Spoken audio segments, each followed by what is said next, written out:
waxaa saaxadda ku soo noqonaya hadalhaynta qusaysa xiisada bariga dhexe ee u dhaxaysa Israa'iil iyo Mareykanka oo duca iyo Jamhuuriyadda Islaamiga ah ee Iiraan.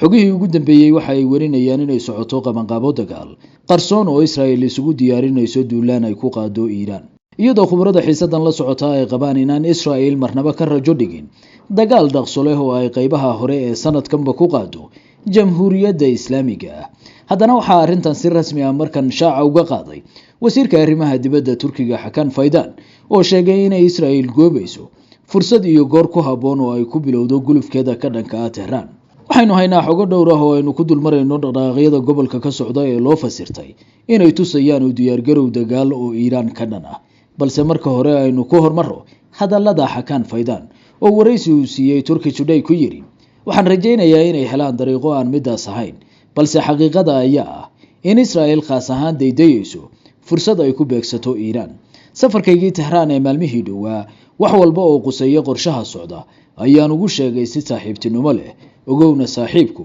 wuxuu sheegaa runta qaraar. Fidan mar la weydiiyay haddii Mareykanku qayb ka yahay isdiyaarintan dagaal ee uu sheegay, waxa uu ku gaabsaday in Israa'iil markan qorshahan keli ku tahay. digniinta Fidan ayaa imanaysa xilli wararku sheegayaan in madaxweynaha Turkigu dhigiisa Iiraan Mas'uud Pezeshkian telefoon ugu sheegay in Turkigu si buuxda u garab joogo Jamhuuriyadda Islaamiga ah haddii ay farogelin banaanka la kulanto. madaxweynaha Mareykanka Donald Trump ayaa docdiisa sheegay in Mareykanku maraakiib dagaal oo tirobela u diray bariga dhexe, isagoo tilmaamay inay si dhow u dersayaan Iiraan. markab dagaalka diyaaradaha xambaara ee USS Abraham Lincoln iyo tiro kale oo maraakiib dagaal ah ayaa la qiyaasayaa inay maalmaha dhow gaari doonaan bariga dhexe, halka Mareykanku uu asbuucyadii dhowaa xoojinayay difaacyada cirka ee saldhigyada ciidamada Mareykanka ee bariga dhexe iyo xitaa fariisimaha ciidamada Israa'iil faahfaahintooda. diyaaradaha rayidka ee dalalka Ingiriiska iyo Faransiiska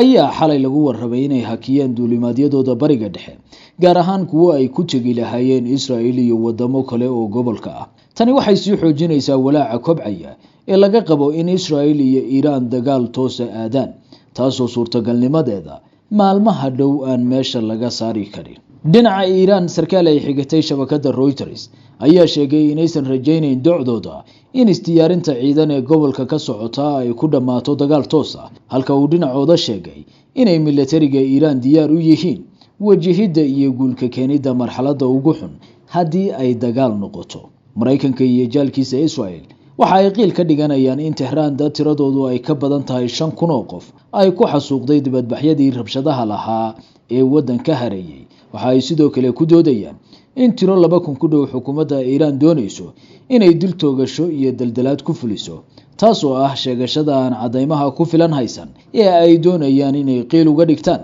bilaabidda dagaalka dhana Iiraan.